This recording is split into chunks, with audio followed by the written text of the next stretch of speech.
ಹರೇ ಶ್ರೀನಿವಾಸ. ಶ್ರೀ ಗುರುಭ್ಯೋ ನಮಃ. ಆತ್ಮೀಯ ಹರಿದಾಸ ಬಂಧುಗಳೇ, ನಮ್ಮ ಅಧ್ಯಾತ್ಮ ಚೇತನರಿಗೆ ಒಂದು ಸಂತೋಷಕರವಾದ ಶುದ್ಧಿ ಏನಂದರೆ, ಶ್ರೀ ಮಾತಾಂಬುಜಿ ಮೂವೀಸ್ ಆ ಬ್ಯಾನರ್ನಲ್ಲಿ ಜಗನ್ನಾಥದಾಸರ ಚಲನಚಿತ್ರ ಭಾಗ 2 ಬರಲಕ್ಕೆ ಹೋಗ್ತಾ ಇದೆ. ಅಂದೆಂದೋ 300 ವರ್ಷಗಳ ಹಿಂದೆ ಜಗನ್ನಾಥದಾಸರು ಅದ್ಭುತವಾದ ಮಹಿಮಾ ಸಂಪನ್ನರೆಂದು ಅವರ ಕಥೆ ಕೇಳಿದ್ದೀವಿ. ಆ ಕೇಳಿವಿ, ಅದು ಥಿಯರಿ, ಅದು ಪ್ರಾಕ್ಟಿಕಲ್ ಆಗಿ ಅವರು ಹೇಗಿದ್ದರು ಅಂತನ್ನೋದನ್ನು ನಮ್ಮ ಕಲಾವಿದರು ಅದ್ಭುತವಾಗಿ ನಟಿಸಿದ್ದಾರೆ. ಆ ಚಲನಚಿತ್ರವನ್ನು ಎಲ್ಲರೂ ನೋಡಲೇಬೇಕಾಗಿದ್ದು. ಆದರೆ ವಾಸ್ತವವಾಗಿ ಚಲನಚಿತ್ರಗಳು ನಿಷೇಧ ಅಂತ ನಮ್ಮನ್ನು ಶಾಸ್ತ್ರಗಳು ಹೇಳುತ್ತಾ ಇದೆ, ವಾಸ್ತವವೇ.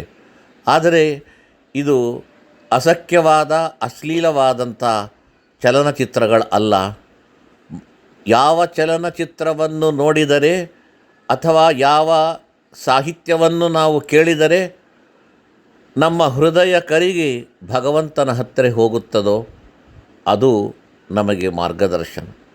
ಆ ನಿಟ್ಟಿನಲ್ಲಿ ನೋಡಿದಾಗ ಜಗನ್ನಾಥದಾಸರ ಈ ಚಲನಚಿತ್ರ ಅತ್ಯಂತ ರೋಚಕವಾಗಿರ್ತಕ್ಕಂಥದ್ದು.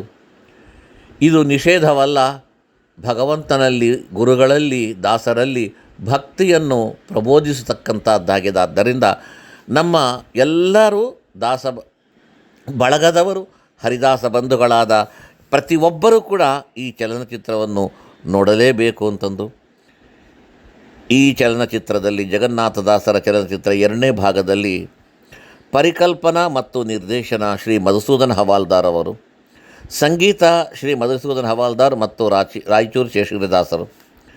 ಇಲ್ಲಿ ನಟಿಸಿದ ಕಲಾವಿದರು ಶರತ್ ಜೋಶಿಯವರು, ಪುಷ್ಕರ್ ದೇಶಪಾಂಡೆಯವರು, ವೈಷ್ಣವಿ ಮೂರ್ತಿ, ಡಾಕ್ಟರ್ ಸುಧೀಂದ್ರ, ಪದ್ಮಕಳಾ, ಶ್ರೀ ವಿಷ್ಣುತೀರ್ಥ ಜೋಶಿ, ಶ್ರೀ ಲಲಿತಾ ಬಾಗೇವಾಡಿ ಇವರೆಲ್ಲರೂ ಕೂಡ ನಟಿಸಿ ದಾಸರ ಅನುಗ್ರಹ, ತದ್ವಾರ ಶ್ರೀಹರಿಯ ಅನುಗ್ರಹಕ್ಕೆ ಪಾತ್ರರಾಗಿದ್ದಾರೆ.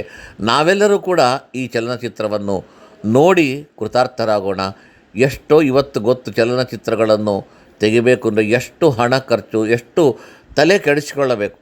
ಮಧುಸೂದನ್ ಹವಾಲ್ದಾರ್ ಅವರು ತುಂಬ ಇದಕ್ಕೆ ಭಗೀರಥ ಪ್ರಯತ್ನ ಅಂದರೂ ಕೂಡ ಕಡಿಮೆ ಆಗ್ತದೆ. ಅಷ್ಟು ಶ್ರಮಪಟ್ಟು ಆ ವ್ಯಕ್ತಿ ಎಷ್ಟು ನಮ್ಮ ಜನರಿಗೆ ದಾಸರ ಒಂದು ವೈಭವ ತೋರಿಸಬೇಕು ಅಂತ ಎಷ್ಟು ರೀತಿಯಿಂದ ಕಷ್ಟಪಟ್ಟಿದ್ದಾರೋ ನಾವೆಲ್ಲರೂ ನೋಡಿದಾಗ ಅವರ ಕಷ್ಟ ಅಷ್ಟೇ ಶಾಂತವಾಗ್ತದೆ. ಆದ್ದರಿಂದ ಎಲ್ಲರೂ ನೋಡಿ ನಾವು ಕೃತಾರ್ಥರಾಗೋಣ. ಆ ಚಲನಚಿತ್ರ ತೆಗೆದವರಿಗೂ ಕೂಡ ಸಂತೋಷವನ್ನು ಉಂಟು ಮಾಡೋಣ. ಎಲ್ಲರೂ ಬನ್ನಿ, ನಿಮ್ಮ ಊರುಗಳಲ್ಲಿ ನಡೆಯುವಂಥ ಈ ಚಲನಚಿತ್ರಕ್ಕೆ ಹೋಗಿ ಎಲ್ಲರೂ ಕೂಡ ನೋಡಿ ಜಗನ್ನಾಥದಾಸರನ್ನು ಸ್ಮರಿಸಿ ಕೃತಾರ್ಥರಾಗಬೇಕು. ಹರೇ ಶ್ರೀನಿವಾಸ.